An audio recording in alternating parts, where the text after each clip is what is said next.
Jubilee Hills ticket వ్యవహారం తెలంగాణ కాంగ్రెస్లో చిచ్చు రేపింది. ఖచ్చితంగా ఇక్కడ యాదవ సామాజిక వర్గం అయినటువంటి బీసీ సామాజిక వర్గానికి, అలాగే మరొక వైపు రెడ్డి సామాజిక వర్గానికి మధ్య బిగ్ ఫైట్ నడుస్తోంది. నువ్వా నేను అన్నట్లుగా.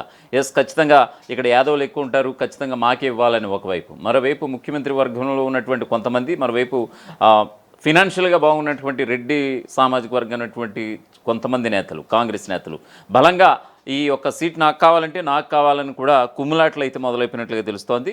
మొత్తానికి జూబ్లీహిల్స్ బైపోల్ విషయానికి వస్తే కనుక నిజంగా తెలంగాణ కాంగ్రెస్లో చిచ్చు రేపింది అని చెప్పడానికి ఇది ఒక ప్రత్యక్ష ఉదాహరణగా చెప్పక తప్పదు. ఎందుకంటే జూబ్లీహిల్స్ టికెట్పై కాంగ్రెస్లో బిగ్ ఫైట్ అయితే నడుస్తోంది. యాదవుల కోటాలు తనకే సీట్ ఇవ్వాలని ఇప్పటికే అంజన్ కుమార్ యాదవ్ పట్టుబట్టినట్టుగా తెలుస్తోంది.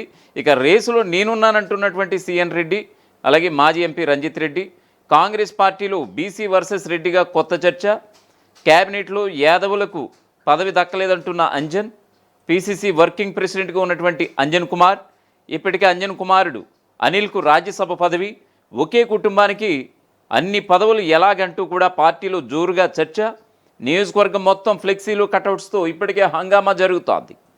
మొత్తానికి జూబ్లీహిల్స్ ఉప ఎన్నిక కోసం కాంగ్రెస్ పార్టీలో ఆశావహుల సంఖ్య పెరిగిపోతోంది.